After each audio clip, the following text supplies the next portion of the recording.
Cool. So, మన last సెషన్‌లో మీరు చూస్తే గనక జస్ట్ ఒక చెక్ బాక్సెస్‌ని హ్యాండిల్ చేసాం. బింగ్ డాట్ కామ్ అప్లికేషన్‌లో ఉన్న చెక్ బాక్సెస్‌ని తీసుకొని మనం వాటిల్ని హ్యాండిల్ చేసాం. సో, ఇప్పుడు నెక్స్ట్ సినారియో వచ్చేసరికి ఏంటి అంటే, అదే అప్లికేషన్‌లో సేమ్ బింగ్ డాట్ కామ్ ఆ పేజ్‌లోనే డ్రాప్ డౌన్ ఉన్నది. సో, మనం వెబ్ డ్రైవర్‌ని యూజ్ చేసి ఆ డ్రాప్ డౌన్‌ని ఎట్లా హ్యాండిల్ చేస్తాము అన్నది మన నెక్స్ట్ సినారియో మాట.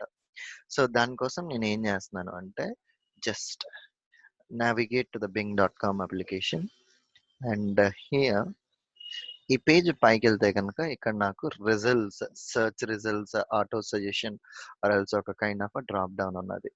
సీ ఇది ఆటో అని ఇట్లా ఈ డ్రాప్ డౌన్ ఉన్నది. సో ఈ డ్రాప్ డౌన్‌ని కనుక నేను క్లిక్ చేస్తే 10, 15, 30, 50 ఇట్లా సంబంధించిన వాల్యూస్ అన్నీ ఇందులో ఉన్నాయన్నమాట. సో ఇప్పుడు ఒక వెబ్ డ్రైవర్ ప్రోగ్రామ్ ఈ డ్రాప్ డౌన్‌ని హ్యాండిల్ చేయడానికి రాయాలి. ఓకే. సో మన నెక్స్ట్ సినారియో ఏంది అంటే గనక handle drop down. Okay. Handle drop down. Okay. ఈ డ్రాప్ డౌన్ హ్యాండిల్ చేయడానికి మల్టిపుల్ వేస్ ఉన్నాయండి.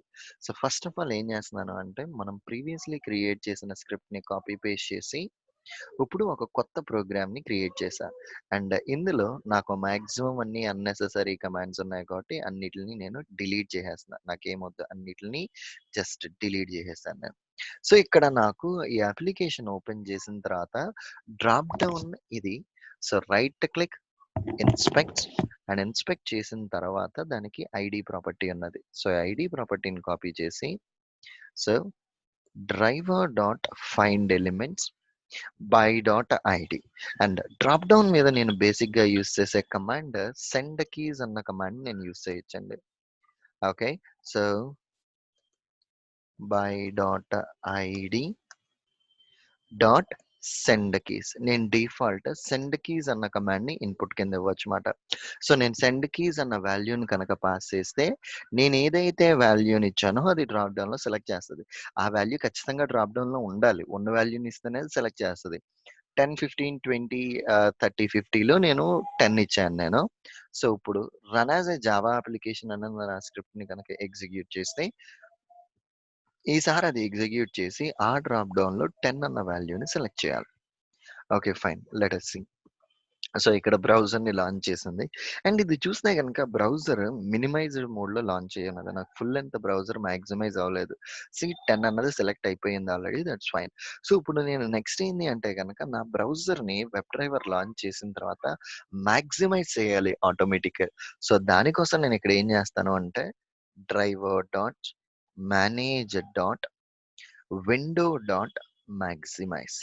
Okay. Manage dot window maximise అన్న కమాండ్‌ని యూజ్ చేస్తున్నాం. సో ఈ స్క్రిప్ట్‌ని మళ్ళా రీరన్ చేస్తేనండి ఇప్పుడు మీరు అబ్జర్వ్ చేస్తే బ్రౌజర్ లాంచ్ అయ్యి ఆ బ్రౌజర్‌ని ఫస్ట్ మాక్సిమైజ్ చేసి ఆ తర్వాత నా రిక్వైర్డ్ అప్లికేషన్ ఓపెన్ చేసి ఫర్దర్ ఆపరేషన్స్ అన్నది పెర్ఫార్మ్ చేస్తది. ఓకే. సీ ఇది ఇప్పుడు బ్రౌజర్‌ని మాక్సిమైజ్ చేసి ఇంకా ఈ ఫర్దర్ ఆపరేషన్స్ అన్నది బ్రౌజర్‌లో పెర్ఫార్మ్ చేసిందన్నమాట. బట్ ఏదన్నా ఒక డ్రాప్ డౌన్‌కి సెలెక్ట్ అన్న ట్యాగ్ నేమ్ కనుక ఉంటే, మనం అక్కడ డిఫాల్ట్‌గా యూజ్ చేయాల్సింది సెండ్ కీస్ కాదు. యూజువల్లీ ఏ డ్రాప్ డౌన్ అయినా సరే మనం హ్యాండిల్ చేయాల్సింది సెలెక్ట్ క్లాస్ అని ఒక ఇన్‌బిల్ట్ క్లాస్ ఉందన్నమాట వెబ్ డ్రైవర్‌లో. ఆ క్లాస్‌ని యూజ్ చేసుకుంటా మనం డ్రాప్ డౌన్‌ని హ్యాండిల్ చేయగలం. సో, దానికోసం నేనేంది అంటే ఆ సెలెక్ట్ క్లాస్ తీసుకోవడం కోసం ఒక కొత్త ప్రోగ్రామ్‌ని లేదా జస్ట్ ఈ ప్రోగ్రామ్‌ని ఇట్లాగే ఉంచుతున్నాను. సో, ఇక్కడ ఇది డ్రైవర్ డాట్ ఫైండ్ ఎలిమెంట్స్.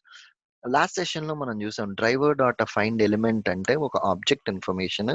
దీని మీద మౌస్ ఓవర్ చేస్తా ఉంటుంటే వెబ్ ఎలిమెంట్ అని వస్తుంది. సో, ఈ కంప్లీట్ ఆబ్జెక్ట్ ఇన్ఫర్మేషన్‌ని తీసుకెళ్ళి నేను వెబ్ ఎలిమెంట్ ఓబీజేలో స్టోర్ చేయొచ్చు. Web element OBJ equal to so, ఆ డ్రాప్ డౌన్ యొక్క కంప్లీట్ ఇన్ఫర్మేషన్ అంతా ఈ ఓబీజేలో ఉంది. ఇప్పుడు నేను సెలెక్ట్ క్లాస్‌కి ఒక ఆబ్జెక్ట్ క్రియేట్ చేస్తున్నాను. ఈ సెలెక్ట్ క్లాస్‌ని మనం ఇంపోర్ట్ చేయాలి. అది నా ప్రాజెక్ట్‌లో ఉన్నది. దాన్ని క్లాస్‌కి ఇంపోర్ట్ చేశా. సెలెక్ట్ క్లాస్‌కి మనం ఆల్వేస్ ఏదైతే డ్రాప్ డౌన్ మీద నువ్వు యాక్షన్ పెర్ఫార్మ్ చేద్దాం అనుకుంటున్నావో, ఆ డ్రాప్ డౌన్ ఇన్‌పుట్ కింద ఇవ్వాలన్నమాట సెలెక్ట్ క్లాస్‌కి. సో, ఇక్కడ నేను దీనికి సెలెక్ట్ క్లాస్‌కి డ్రాప్ డౌన్ యొక్క ఇన్‌పుట్ ఇచ్చా. So, S dot C select by index, value and visible text. Index in the sense ఏంది అంటే డ్రాప్ డౌన్‌లో ఉండే ప్రతి వాల్యూకి ఇండెక్స్ ఉంటా ఉంటది. 0 represents the first value, 1 represents the second value. So, ఇప్పుడు నేను సెలెక్ట్ బై ఇండెక్స్ 3 అంటున్నా. Or else select by index 2 అంటున్నానండి. సో, ఇండెక్స్ ఏదైతే ఉన్నదో దాన్ని బట్టి సెలెక్ట్ చెయి. చేసిన తర్వాత ఫ్యూ సెకండ్స్ ఆగిపో. నెక్స్ట్ దాని తర్వాత మళ్ళా సెలెక్ట్ బై వాల్యూ. ప్రతి ఆప్షన్‌కి కూడా ఒక్కొక్క వాల్యూ ప్రాపర్టీ ఉన్నది. చూడండి ఈ సిట్యుయేషన్‌లో value property equal to some value. So, ఆ ప్రాపర్టీని నేను కాపీ చేసి ఇక్కడ ఇన్‌పుట్ కింద ఇస్తే ఆ ఆబ్జెక్ట్‌ని ఆ ప్రాపర్టీ ప్రకారం సెలెక్ట్ చేస్తది. అండ్ నెక్స్ట్ ఆప్షన్ వచ్చేసరికి లాస్ట్ విజిబుల్ టెక్స్ట్. ఏ టెక్స్ట్ అయితే కనిపిస్తుందో దాని ప్రకారం నేను దాన్ని సెలెక్ట్ చేయాలి. సో, బై డిఫాల్ట్ నాకు ఆటో అన్నది నాకు ఒక టెక్స్ట్ కింద ఉన్నది. సో, నేను ఆటో అన్న ఒక టెక్స్ట్‌ని ఇన్పుట్ కింద ఇచ్చాను. సో, ఇప్పుడు మీరు క్లియర్‌గా చూస్తే గనుక ఒకటి ఇండెక్స్‌తో నేను డ్రాప్ డౌన్‌లో వాల్యూని సెలెక్ట్ చేశాను.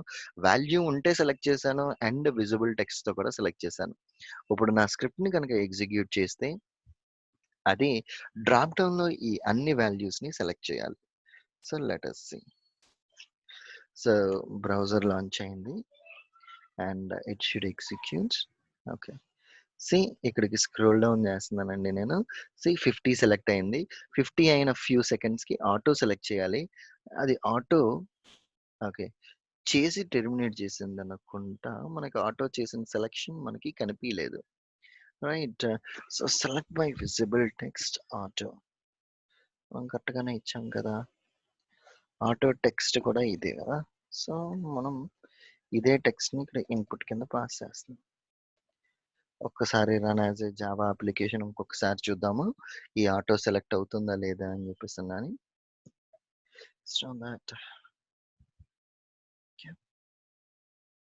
సో, ఇట్లా మీకు ఏ డ్రాప్ డౌన్ ఉన్నా సరే మనం హ్యాండిల్ చేసే వే అయితే మాత్రం ఇదేనండి. ఓకే. Bottom line. సీ లాస్ట్‌లో ఆటో సెలెక్ట్ అయింది అది కంప్లీట్‌గా. ఓకే.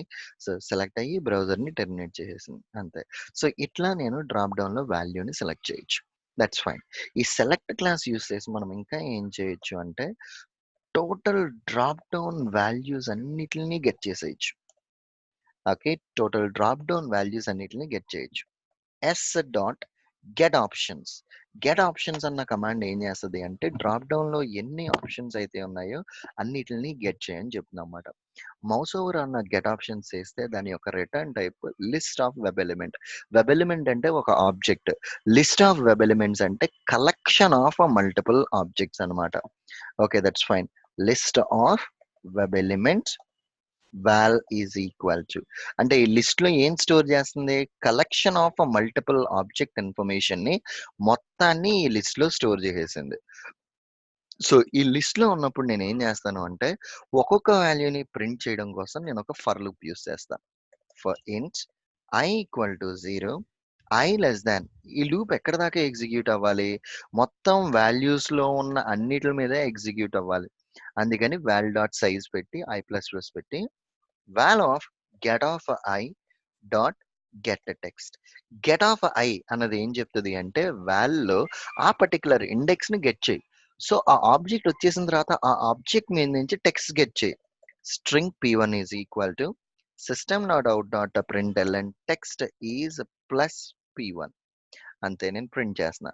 ఇప్పుడు run as a Java application అని చేస్తే గనక నా స్క్రిప్ట్ ఎగ్జిక్యూట్ అయ్యి, నా అవుట్‌పుట్‌ని ఇక్కడ కన్సోల్‌లో ప్రింట్ చేయాలి. ఓకే. సో, మొత్తం డ్రాప్ డౌన్‌లో ఎన్ని ఆప్షన్స్ అయితే ఉన్నాయో మొత్తం అన్ని ఆప్షన్స్‌ని కూడా అది కన్సోల్‌లో ప్రింట్ చేయాలి. So, let us see. Okay. So, see అన్ని వాల్యూస్‌ని తెచ్చింది. ఇక్కడ మొత్తం అంతా కూడా ప్రింట్ చేసేసింది. సో, ఇట్లా మనం డ్రాప్ డౌన్‌ని హ్యాండిల్ చేయొచ్చు using a select class. Okay.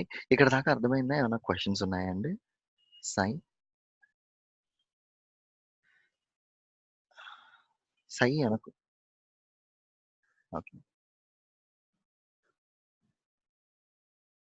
Yeah! చెప్పండి.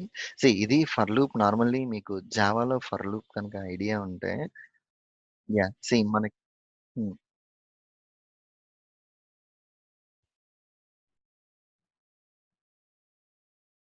అవును.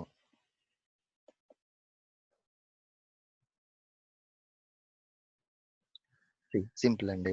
మీకు ఫర్ లూప్‌లోకెళ్తున్నప్పుడు ఫస్ట్ డిక్లరేషన్ అవ్వాలి. నెక్స్ట్ లూప్ ఎన్ని సార్లు వరకు ఎగ్జిక్యూట్ అవ్వాలి అని ఒక కండిషన్ మీరు పెడతారు కదా! సో, ఇప్పుడు నేను ఫర్ సపోజ్ ఈ వాల్ డాట్ సైజ్ అన్నది పెట్టలేదనుకో, నేను ఇక్కడ 3 అని ఇచ్చాను. సో, నాకక్కడ ఏమవుతది 3 టైమ్స్ ఆ లూప్ ఎగ్జిక్యూట్ అవ్వడానికి ఈ లాజిక్ ఎళ్తది. బట్ నా రిక్వైర్మెంట్ ఏంటి? ఈ సిట్యుయేషన్‌లో ఆ లిస్ట్‌లో ఎన్ని వాల్యూస్ అయితే ఉన్నాయో, అన్ని వాల్యూస్ మీద రొటేట్ అవ్వాలి నా లూప్ అన్నది. సో, లిస్ట్‌లో ఉన్న టోటల్ వాల్యూస్‌ని గెట్ చేయడం కోసం లిస్ట్ నేమ్ డాట్ సైజ్ అన్న మెథడ్ ఉన్నదమాట. ఆ సైజ్ అన్న మెథడ్ ఏం చేస్తది అంటే, total number of values in a list ఎన్నున్నాయో అన్నిటిని కూడా అది గెట్ చేస్తది. సో, అది ఇంటిజర్‌ని రిటర్న్ చేస్తది. అందుకనే ఇక్కడ నేనేం చెప్పాను అంటే, లిస్ట్ నేమ్ అన్నది వాల్యూ, డాట్ సైజ్ అన్నది ఏం చేస్తది అంటే total number of values. So total number of values in a list. Less than total number of values. అంటే ఈ అన్నది ఈ కండిషన్ ఫెయిల్ అయ్యేంత వరకు డాట్ సైజ్ నాకు తెలుసు అందులో 5 వాల్యూస్ ఉన్నాయని. లెస్ థాన్ 5 ఇనీషియల్లీ వాల్యూ నాకు 0 నుంచి స్టార్ట్ అవుతుంది కాబట్టి 0 లెస్ థాన్ 5 కండిషన్ ట్రూ అయితే ఫర్దర్‌లీ లోపలికెళ్ళు. అట్లా ఈ డాట్ సైజ్ నేను మెన్షన్ చేయడం వల్ల నాకేమవుతుంది అంటే మొత్తం ఉన్న ఆబ్జెక్ట్స్ అన్నిట్ల మీద ఆ లిస్ట్‌లో ఎన్ని ఆబ్జెక్ట్స్ అయితే ఉన్నాయో అన్నిట్ల మీద ఈ యాక్షన్ అన్నది పెర్ఫార్మ్ చేస్తది. Okay. Yeah! Okay. Good enough. Done the deal. And then ah, next point వచ్చేసరికి ఏంది అంటే జస్ట్